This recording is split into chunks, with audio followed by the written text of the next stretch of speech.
इस वक्त शोबा सेहत में आम मरीजों के साथ स्पेशलिस्ट डॉक्टरों का गैर मियारी रवैया जारी सारी है। अस्पताल के धक्कों के साथ साथ मामला यहाँ तक पहुँच चुका है कि स्पेशलिस्ट डॉक्टर्स ऑपरेशन के दौरान गफलत का मुजाहरा करते हुए मरीजों को सारी उम्र के लिए माजूर कर देते हैं, जिसकी जिंदा मिसाल 11 सितंबर 2019 पिम्स अस्पताल सैयद फसी हैदर का गले का ऑपरेशन किया गया, जिससे गदूदें तो निकाल दी गई मगर यतीम सैयद फसी शाह के गले की एक ऐसी रग काट दी गई जिसकी वजह से वो कुव्वते गोयाई से महरूम हो गया। आए इसके बारे में जानते हैं इनके चचा सैयद साकिब अली से। जी सर, ये वाक़या कैसे पेश आया? मैडम, इनका 7 सितंबर 2019 को ये एडमिट हुए हैं और 11 डेट को इनका ऑपरेशन हुआ है। थायराइड का ऑपरेशन डॉक्टर फैसल जवाद ने किया है और ऑपरेशन के दौरान, ऑपरेशन के बाद डॉक्टर जवाद से मैं मिला हूँ और उन्होंने कहा कि ऑपरेशन बिल्कुल कामयाब है, सक्सेसफुल है, किसी किस्म का प्रॉब्लम नहीं है।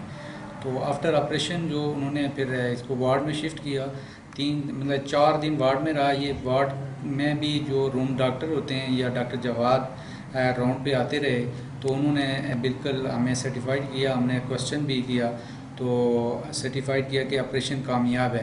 क्योंकि आफ्टर ऑपरेशन इसकी वॉइस ब्लॉक हो गई थी, बिल्कुल नॉर्मल स्लोली आवाज़ थी, बिल्कुल जैसे सरगोशी वगैरह होती है ऐसे। तो इसमें हमें थोड़ा डाउट था, तो हमने जब उनसे ये क्वेश्चन किया तो उन्होंने यही कहा कि कोई ये मसला नहीं है, 3-4 दिन में ये क्लियर हो जाएगी, कोई प्रॉब्लम नहीं है। तो सैटरडे को आफ्टर 4 डेज़ जब उन्होंने डिस्चार्ज किया, तो डिस्चार्ज से पहले हमें बुलाया डॉक्टर जवाद फैसल ने। तो उस दौरान डॉक्टर साहब ने ये कहा कि ये दौरान ऑपरेशन जो इसकी वॉइस नस होती है वो काट ली गई है बाय मिस्टेक, या जैसे भी ऑपरेशन डिफ़िकल्ट था इस तरह ये वो करके उन्होंने ये कहा कि ये इसकी नस काट ली गई है, अब इसकी आवाज़ डैमेज है, ये बोल नहीं सकेगा। तो जब ज़ाहिर है हमने ये कहा कि अभी इसका क्या ऑप्शन है, तो कोई इतनी ख़ास उन्होंने रिस्पांस नहीं दिया। यही कहा कि आप इसका हम देखते रहेंगे, कुछ चेक करते रहेंगे, आफ्टर अगर कोई पॉसिबल हुआ तो इसका होगा, वरना कोई ज़ाहिर देखेंगे जो भी होगा। तो इस दौरान जब ये ऐसा हुआ तो ज़ाहिर हमने फिर थोड़ा सा स्ट्रगल किया, एहतजाज किया रूम्स डॉक्टर के पास जाके। तो हमने इसको वहाँ रोके रखा, डिस्चार्ज नहीं किया। तो एक दिन फिर रोके रखा, दूसरे दिन हमने कुछ एहतजाज किया, मीडिया को भी बुलाया जिसमें जियो न्यूज़ के कुछ नुमाइंदे वगैरह थे। तो इसके ऊपर फिर हमें ईडीओ जो होता है हॉस्पिटल में, उन्होंने जब ये सारा सुना तो उन्होंने हमें बुलाया, उनके पास गए। तो फिर उन्होंने भी जब पहले तो हमें प्रेशराइज करने की कोशिश की कि ये होता है, ऐसा हो जाता है, ये कोई ज़ाहिर मुश्किल ऑपरेशन था, हमने जानबूझ के नहीं किया।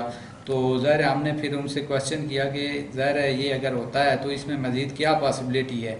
तो फिर उन्होंने भी कोई ख़ास रिस्पांस नहीं दिया। उन्होंने यही ज़्यादा कहा कि आप जो मीडिया वगैरह जिसको भी बताना चाहते हो बताओ, इससे हमें कुछ फ़र्क नहीं पड़ता है।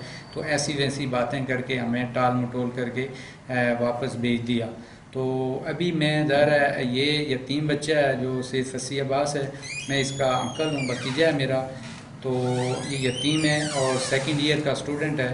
तो एक तो ये है कि इसकी पढ़ाई पूरी तौर पर मुतासर हो गई है, दूसरा इसकी 3 बहनें हैं जो छोटी हैं, उनका ज़ाहिर ये कफ़ील भी होगा, अभी तो हम इसकी कवालत कर रहे हैं। तो इसलिए मैं हुकूमत पाकिस्तान या जो भी इदारे हैं इस तरह के, उनसे मैं अपील करता हूँ, दरख्वास्त करता हूँ कि फिल फोर इसका एक्शन लिया जाए और इस पे काम किया जाए और इसकी ट्रीटमेंट के लिए जो भी पॉसिबिलिटी है, जितना भी जल्दी हो सकता है इसका कोई बेहतर हल निकाला जाए, ताकि इसकी वॉइस दोबारा से, ये ज़रा पॉसिबल है, कुछ डॉक्टर का कहना है कि ये पॉसिबल है, इम्पॉसिबल नहीं है, तो दोबारा से इसको बहाल किया जाए ताकि ये वापस अपनी सही लाइफ गुजार सके।